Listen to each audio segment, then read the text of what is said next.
Hello, Superwomen, and welcome to the Pleasure Principles podcast. Today, I am honored to highlight a brilliant client, friend, thought leader. Chanie has just published This Can't Be Normal, What to Do When Success Starts to Feel Like Survival. And I know that so many of you are going to be able to relate to this. Welcome, Chanie. Thank you for having me, Jordan. I'm really happy to be here. Thank you. I'm so happy to have this conversation today. So, Chanie, our work is, I find the fundamentals of our work are similar in a lot of ways. You built systems, you hired people, you were tracking things, documenting things, and still felt like your clients were drowning, were struggling. And then there seems to be this point for me and my work, you and your work, where we realize, like, is this an us problem or is it the system itself? Yeah. Yeah. What do you think? Yeah. So, chapter 1 in my book, I talk about the invisible weight of leadership, where we have so normalized anticipating, thinking ahead, tracking, invisible work, wondering, is this a good time? Is this not a good time? Should I have this conversation now? Should I wait for next week? Did this thing happen? Did this thing not happen? Does this kid need this? Does this kid need that? How am I supposed to remember how to follow up with that teacher? Do I need to speak to this team member today? Or is this not a good time? Or husband's out of town. Maybe I should wait for next week. And so we're always tracking everyone's emotional temperature. We're always tracking everyone's emotional state. We're always tracking when is the best time for everything to happen. And then what happens is we slowly lose ourselves. We don't know who we are anymore. We don't even understand what we need, what we desire, what is important to us, what our values are, what is our mission, what is important to us, because we wake up constantly thinking and tracking. That's if we even slept at night. Usually we're up at 2, 3, 4 in the morning, also thinking about, is this happening? Is that happening? I forgot to send that email. I need to send the Instacart order. I forgot to press checkout on Amazon. I forgot to push the Walmart thing. Now my daughter's not going to have blueberries tomorrow morning for breakfast. She only eats blueberries. She's going to be hungry. I'm going to have to deal with that tantrum. Like, it is a swirling drain in our minds every single living moment. What are you tracking? And that is the invisible weight of leadership.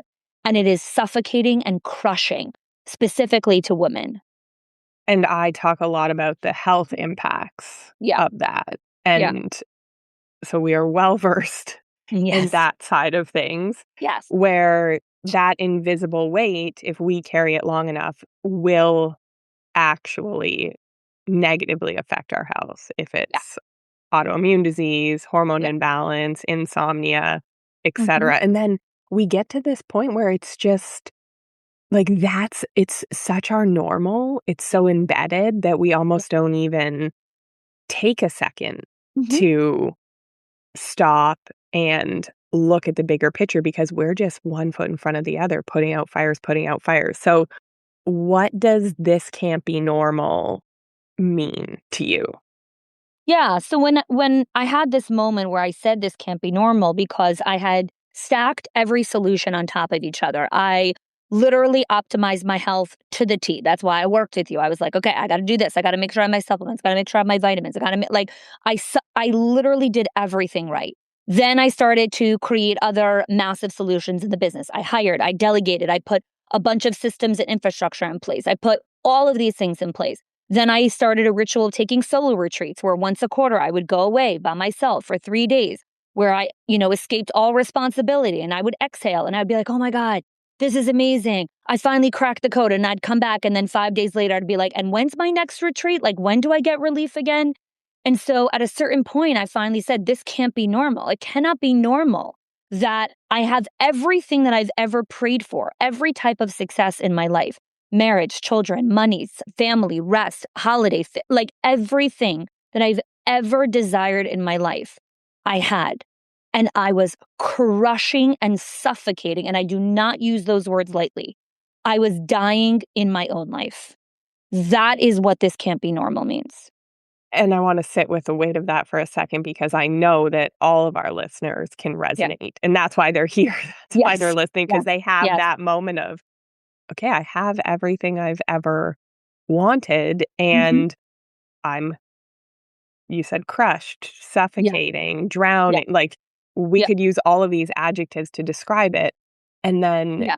what I like about your work is and I had to get to that point in my work as well where we couldn't keep putting the blame on ourselves. No. We had to look Yeah. Yeah. bigger. Mhm. So how did you start to piece this Yeah. together? So the first call was I called up my business mentor and I was like, it was after a really difficult season personally. And I was like, I need to reorganize my calendar. I just don't have capacity to show up in the business in the way that I need to. And so can you help me prioritize like what are the top priorities or things that I have to make sure are non-negotiable on my calendar and what can I actually pause or temporarily put away because I have a limited capacity. I just cannot do this. And I remember sitting on the call and saying, I have to protect my energy. I only have a certain amount of energy. And he stopped for a moment. He was like, what if you don't have to protect your energy? What if you can create it? And I remember sitting on the call and saying, okay, you're insane. I just told you I need to protect my energy. What do you mean create energy? And he's like, energy is something that is self-generating, which means what if you decided that your warmth, your light, your beacon of generosity wasn't something that was just for everyone else, but it was also something that you generated inside of you. And so your warmth isn't just for everyone else. Your warmth is also for you. Your kindness, generosity, your relational intelligence, your regulation, your ability to walk into a room and create this like presence of kindness and calmness. Why is it for everyone else? Why can't it also be for you? And that was the invitation for me to start looking and saying, one second, what if I'm looking at this all wrong, right? I looked at my warmth from a place of it's a pie chart where you get a little bit of warmth, you get a little bit of warmth, you get a little bit of my kindness, you get a little bit of this. This is what's left for me. And, everyone gets a little portion. And he's like, what if there was a predictable place where you went to regenerate your warmth? And I thought about it for a long time and obviously took me a long time to get to this place. And on my own, I really started to look at, okay, what are the rhythms and rituals in my life that when I honor them, they restore me. And when I return to them, they remind me of my own kindness, of my own warmth, of my own generosity. And I thought of a couple of them, right? Every morning I go for a walk, no matter what. It doesn't matter what I'm feeling like. I go for a walk. And when I come back from that walk, I have more energy. I really do. So even if I went on the walk depleted, I come back restored. My husband and I have a weekly morning breakfast date. Every Tuesday we go out for breakfast. We don't have to negotiate it. It's every Tuesday morning. We get in the car. It's 8:00. We go. When we come back, we're always more restored. So even if we weren't as connected in the morning, it doesn't matter. By the time Tuesday morning is done, we are so much more connected because that ritual of return restores me. And so that became the thesis of the book, which is what are our rhythms of return? That when we return to these moments, they restore us, they regenerate us. And we actually don't have to go look for external motivation. We don't have to go look for external hype, but we actually have it here, but not in this woo-woo kind of way, but actually, no, when I engage in this ritual, I become me again. I love that. And if rhythms, Yeah. pleasure Yes, practices, like exactly. Different words which, for same thing. Yes. but fundamentally, it's that Mhm. if I'm always looking external for Yeah. systems, for tracking, for how can I Yeah. give more? How can I be more efficient? Yeah. But if we stop and look at what brings me fulfillment, Yeah. Yeah. what restores me, what are my pleasure Yeah. practices, what are my Yeah. rhythms, Yes. that is something that we can all honor. Yeah. And it always pays off dividends because going for a walk, it has multiple benefits, doesn't cost any money, right? Yeah. It's making that a priority, but you're Well, out it's getting more than that. vitamin D. It's more than just the priority piece because that still made me feel like I was trying to biohack this Navy SEAL discipline into be disciplined, be focused, make sure you're doing it. And so for me, the way I broke down a rhythm was every good rhythm has three parts. It is pre-decided, which means it's not negotiated under pressure. It is pre-decided in the calm. This rhythm restores me, which means it is a non-negotiable in my life. The second component of a rhythm, it is mood proof. You don't negotiate it with it when you're not in the mood or when it's feeling inauthentic or whatever it is. This is the rhythm. You pre-decide it and it's mood proof, which means it's not about, I don't feel like doing it right now. I don't always feel like going walking in the morning, but I don't negotiate with myself because I know after doing it enough times that I feel delicious after. And the third component of a rhythm is its identity giving. Going out for a walk is not just about going out for a walk. Going out for a walk is my identity that I choose to move my body every single day because it restores my mental health. It regulates my emotions. It regulates my hormones and my energy inside of me.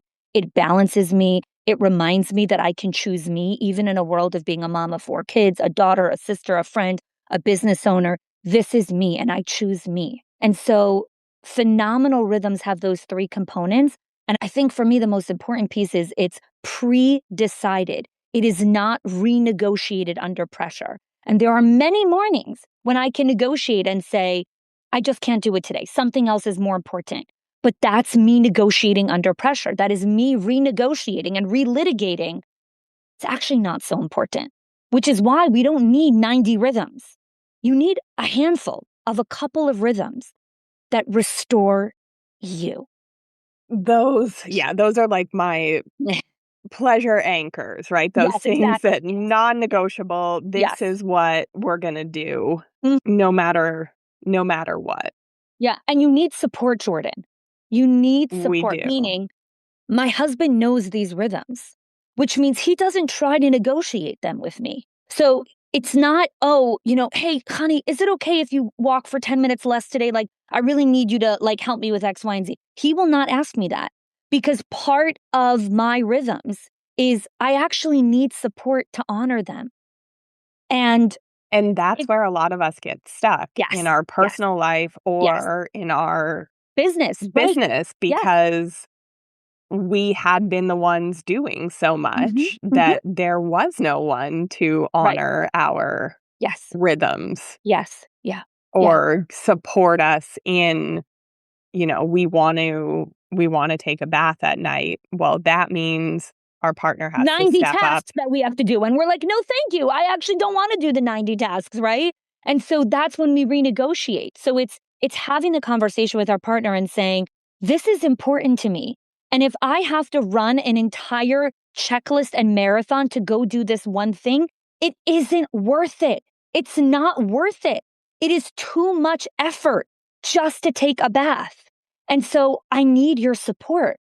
I cannot have 90 things that I have to check off my list before I am allowed to sit down. That isn't fair. That can't work. And that's where that's where it becomes a Yes. system problem, Yes, right? Because then exactly. That's what we're going we're in here. Yeah. expected to be able Yeah. to have desire Mm-hmm. after we've done the 90 things, and Yes. then we finally sit and relax at the end of the night, and then it's like, "Oh, okay, my body is needed." No. Like, it doesn't work. No. It No. does not Of course work not. that way. Then same way we see it if we've been overgiving and overfunctioning Yeah. as leaders, Yeah. right? When we wanna rest or we wanna step back or we want to have people show up fully and own their roles Yeah. where we're not stepping in and taking things off their plate or when Yeah. you know what I mean? We want people to step up. And then sometimes when we have these realizations, we go to implement our pleasure practices, our rhythms, we realize, "Oh, shit. Like, Yeah. I don't I'll have give you the 2 support." examples here.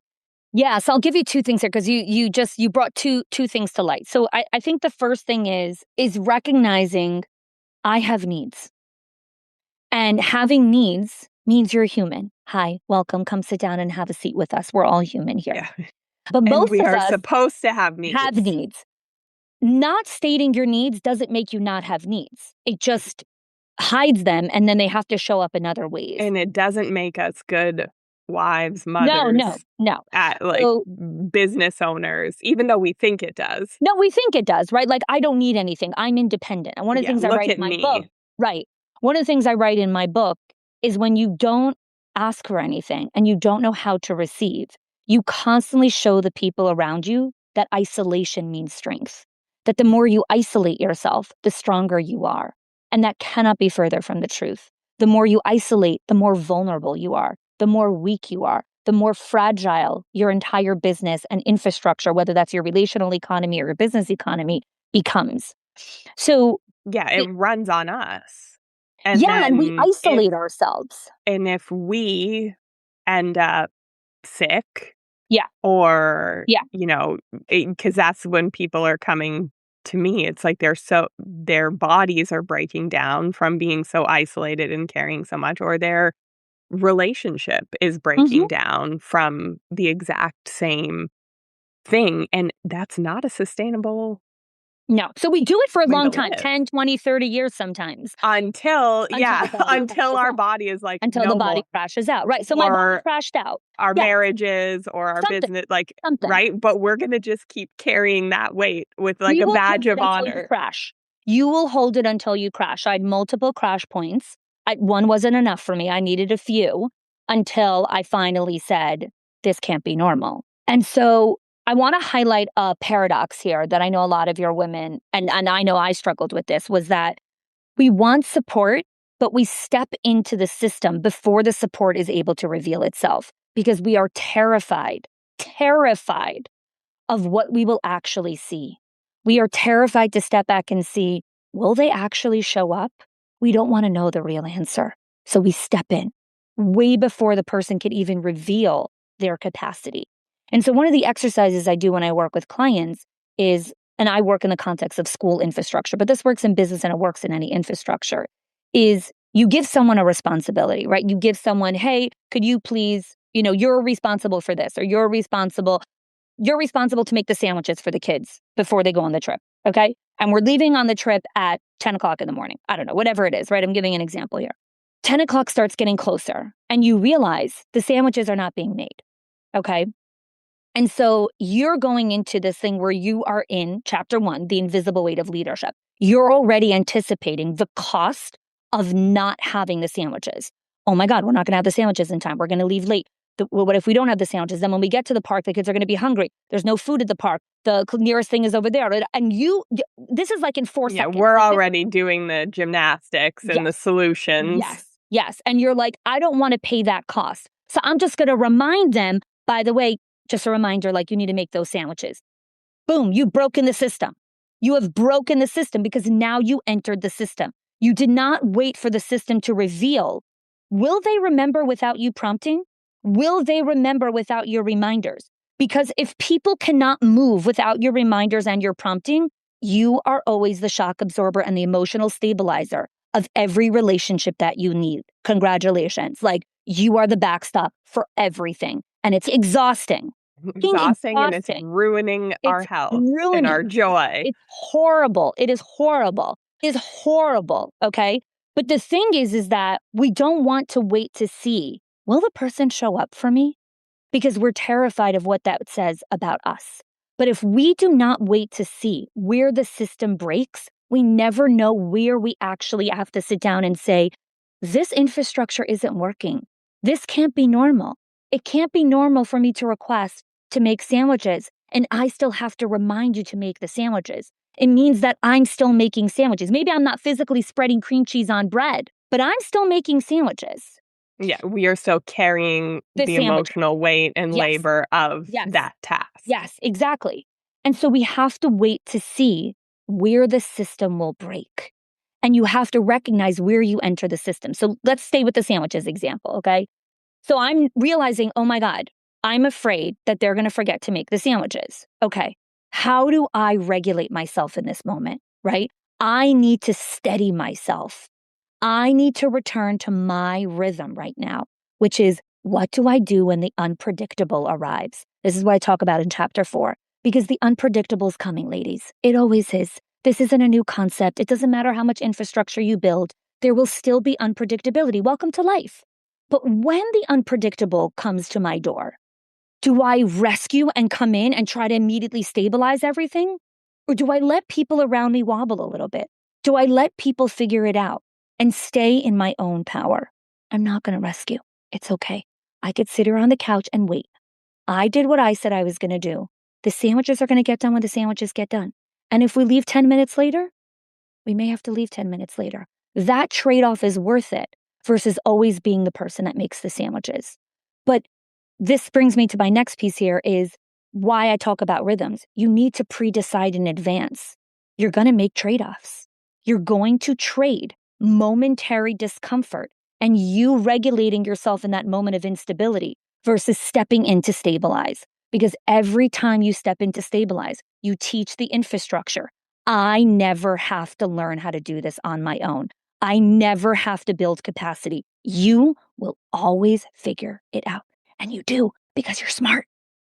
Because we can, because we have super traits. Yeah. We are hardworking, tolerant, forgiving, all of the things. Yes. And sometimes, like, I have women that don't want to work with me, or like they want to work with me, but then it's learning to sit in that discomfort. So first we pay the cost with our time. We're like, okay, I could figure out this time here, and then I could automate this, and I could build an AI funnel over here, and then I could buy 4 more seconds here, so then I could go do this, right? And we optimize and optimize and optimize and optimize. And then that's it. At a certain point, we can't pay for it with our time anymore. So then we start to pay for it with our brains, with invisible labor. And so visibly, we're like, oh, there's nothing on my calendar, right? I talk to entrepreneurs all the time. I've delegated everything. I'm like, really? What are you thinking about right now? What do you think about at 2 a.m? What do you think about at 6 a.m? Do you think about the Mai Tais that you want to have later at the beach? No.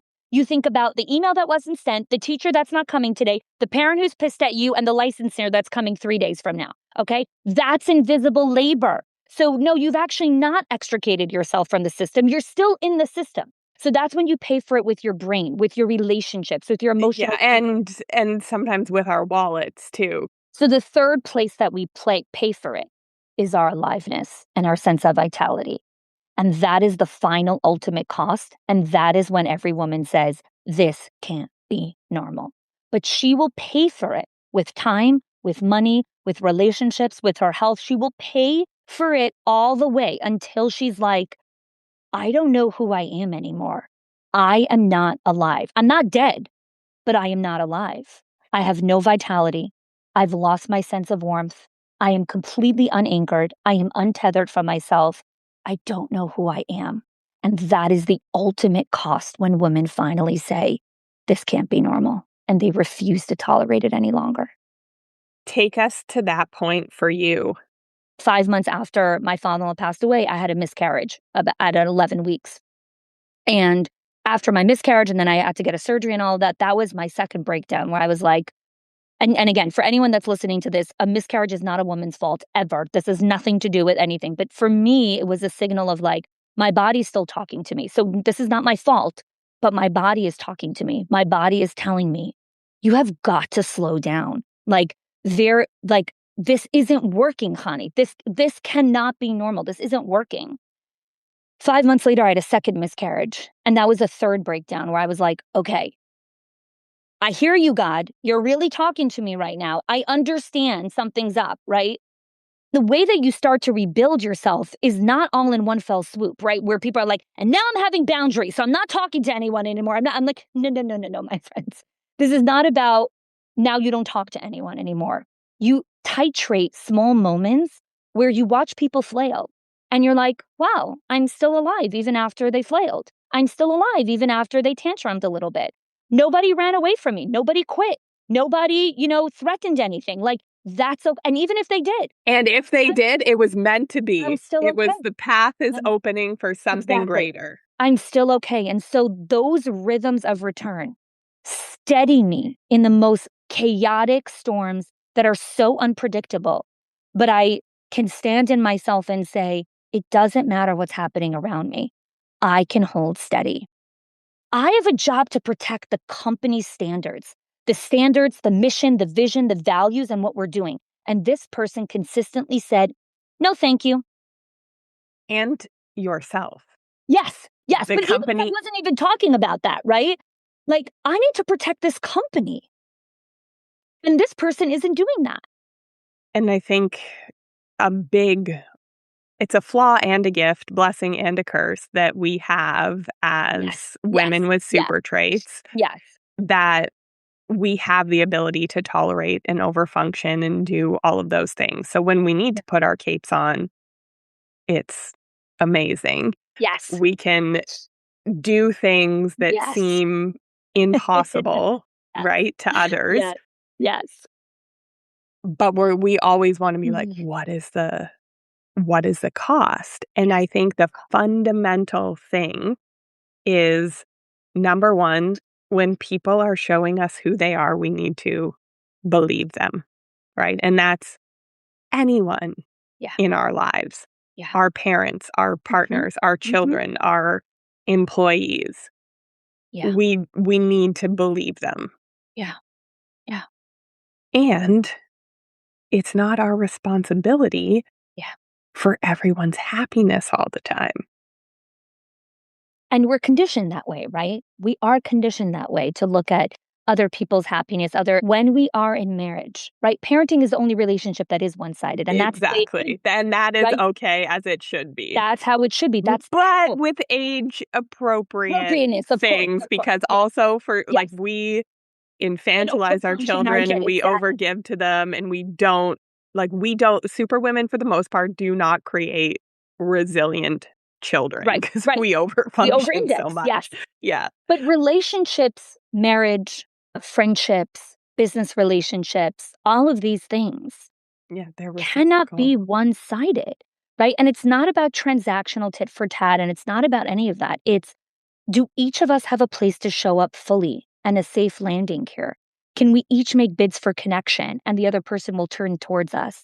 Can we lean on the other person when we need? Does the other person check in on us, or are we the only person that's checking in on them? That is the beautiful mutual exchange of energy and reciprocity. And I think we do our girls a beautiful service when we can show them really young that they don't need to overfunction for love. They don't need to overfunction to be received. You are beautiful, right? And I'm not saying show up as a jackass. My girls show up and they give and they show up in relationships. It's not, you're beautiful just the way you are. You don't need to do anything. No, you actually do need to show up. But we over-index. We take it too far. Yeah, and I think that's a pot kettle situation for most of the women listening, right? Because it's like, oh yeah, do this, but don't look at my relationship and marriage where I am the overfunctioner and my partner is a significant underfunctioner.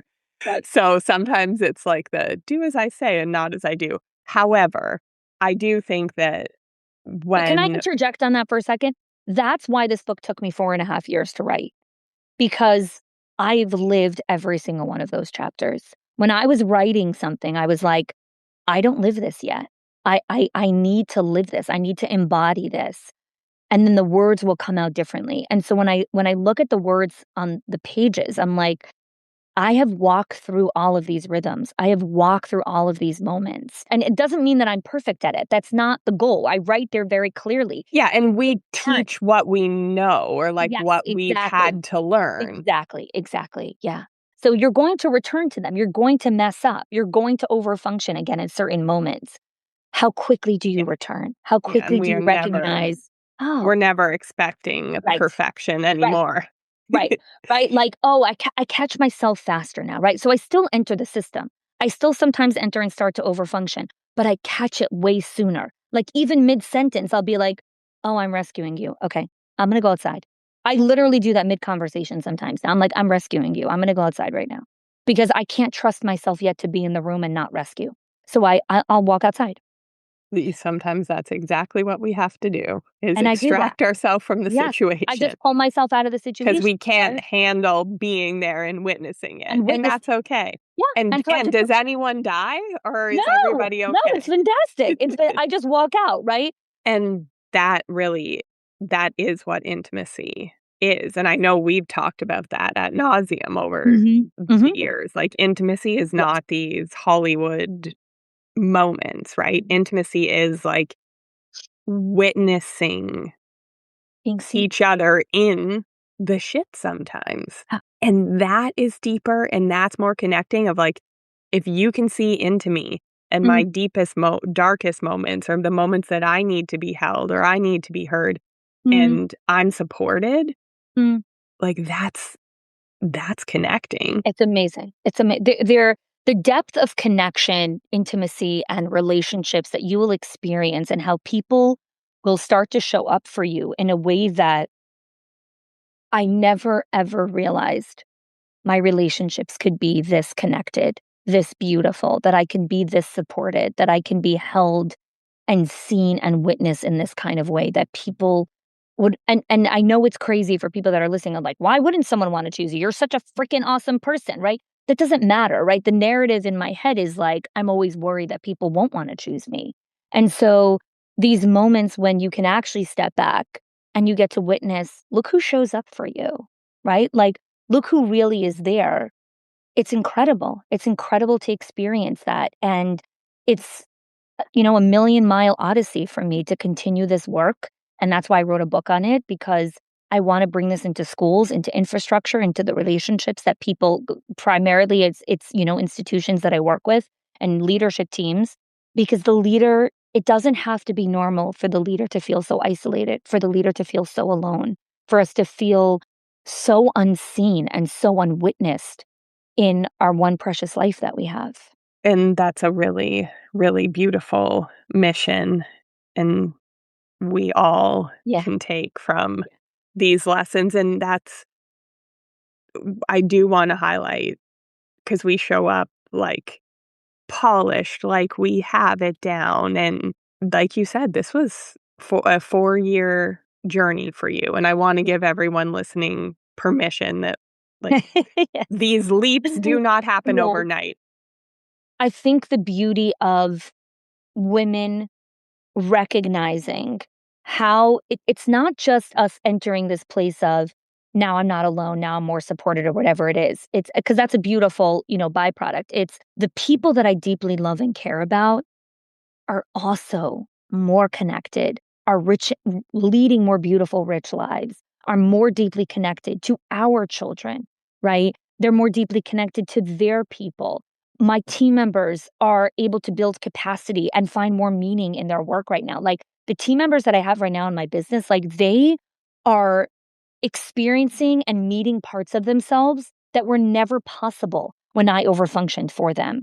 And they are learning to step into these entrepreneurial parts that they're like, and then I did this and I did this and and I'm like, this is amazing. Like, I'm so happy. And then they have agency and confidence. And I know it's the so ripple effects. Yes. The ripple effects that I always say, like, if I'm helping the matriarch heal and find fulfillment and the leader, right, then the whole system heals, whether it's her business, her family, like it's fascinating. And I love that about your work. And with schools, that's big teams like this. Your work will have a massive ripple effect, which is amazing. So where can people find you and your book if they want to hear more? Yeah.